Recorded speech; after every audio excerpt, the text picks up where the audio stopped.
Crows are usually seen as bad omens, while pigeons are associated with peace and hope. But in reality, pigeons are the actual rats of the sky, spreading all kinds of diseases. Meanwhile, crows are some of the smartest birds out there, with intelligence on par with a 7-year-old child. It all seems to come down to looks. Crows are dark and kinda scruffy, while pigeons are white and good-looking. So, in this video, we're focusing on the impressive intelligence of crows, not those sky rats.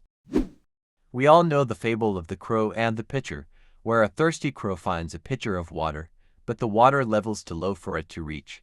So it starts dropping pebbles in, raising the water level until it can finally drink. Sounds like a smart move, but real-life crows, they're even smarter.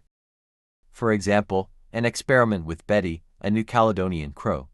Scientists placed food at the bottom of a tube and left a straight wire nearby. Betty saw it, bent the wire into a hook, and pulled the food right up. Then there's the BBC Earth experiment.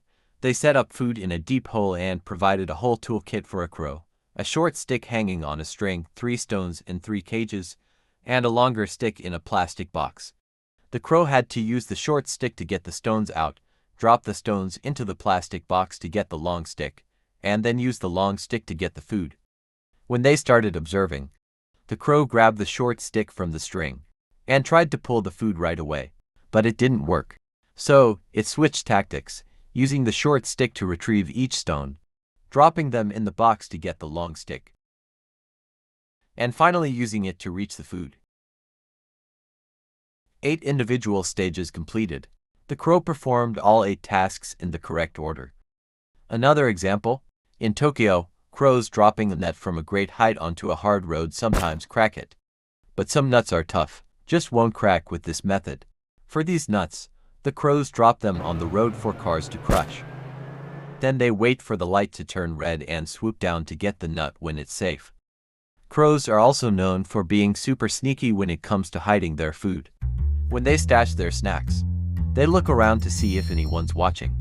If they spot another animal, they pretend like nothing's happening and then go hide the food somewhere else, more secure. And if the spy is another crow, they know this trick, so they'll secretly follow to see where the stash ends up. Crows can even recognize and remember human faces, and they hold a grudge. Professor John Marsliff had people wear bad guy masks, capture and tag crows, and then release them. Meanwhile, a separate group wore neutral masks and simply walked around without bothering the crows. Once released, the crows started hating the bad guy masks, not only avoiding them but also sounding alarm calls to warn other crows. And crows did not react to people wearing neutral masks. Amazingly, they even passed this grudge down to future generations, because years later, when the people wearing the bad guy masks showed up again, the crows still remembered and kept warning others. One more case. In Tokyo, crows have a personal vendetta against sanitation workers, because they clean up the trash, making it harder for the crows to find food. So whenever they see a sanitation worker, they follow them around, squawking, and sometimes even attacking if they catch them off duty. They can also communicate, learn from each other's experiences, predict human behavior, and figure out effective ways to get what they want. Like for proof, check out what happened in Chatham, Ontario, Canada. Chatham used to be a crow stronghold with over 160,000 crows. The city government tried various ways to drive them away, and they eventually moved to Essex for a while. But later, they returned to Chatham and were out for revenge. The crows had figured out the city's garbage collection schedule.